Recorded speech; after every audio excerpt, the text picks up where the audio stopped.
గాయత్రి మంత్రం విశిష్టత. ఈ మంత్రంలో 24 బీజాక్షరాలు ఉన్నాయి. ఒక్కొక్క అక్షరానికి ఒక్కొక్క అధిష్టాన దేవత ఉంది. ఈ గాయత్రి మంత్రం మనని 24 గంటలు రక్షిస్తుంది. గాయత్రిని 3 విధాలుగా సంబోధిస్తారు. గాయత్రిని ఉదయం 3 గంటల సమయంలో గాయత్రి అంటారు. మధ్యాహ్న సమయంలో సరస్వతి అంటారు. సాయంత్రం సమయంలో సంధ్యాదేవి అంటారు. ఈమె వేదాలకు తల్లి, అందువలన వేదమాత అంటారు. మనం భూలోకంలో ఉన్నాం. మన మీద సౌర కుటుంబం ఉంది.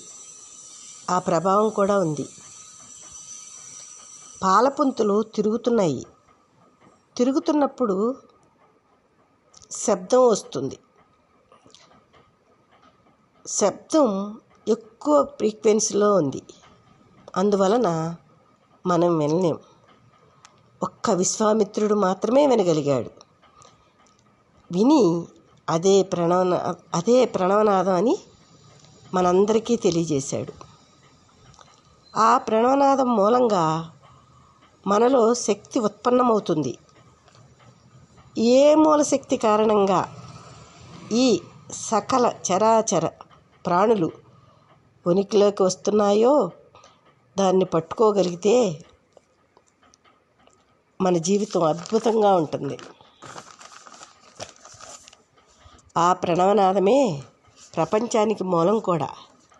ఆ గతిశక్తి సమస్త సృష్టి ఉనికిలోనికి ఉండటానికి కారణమవుతుంది. మనకు స్థితిశక్తిగా మారుతుంది. గతిశక్తి, స్థితిశక్తి సమానంగా ఉన్నప్పుడు మనం చాలా ఆనందంగా ఉంటాం. ఎప్పుడైతే ఈ సమతుల్యం లోపిస్తుందో అప్పుడు ప్రపంచంలోకి ఉపద్రవాలు వస్తాయి.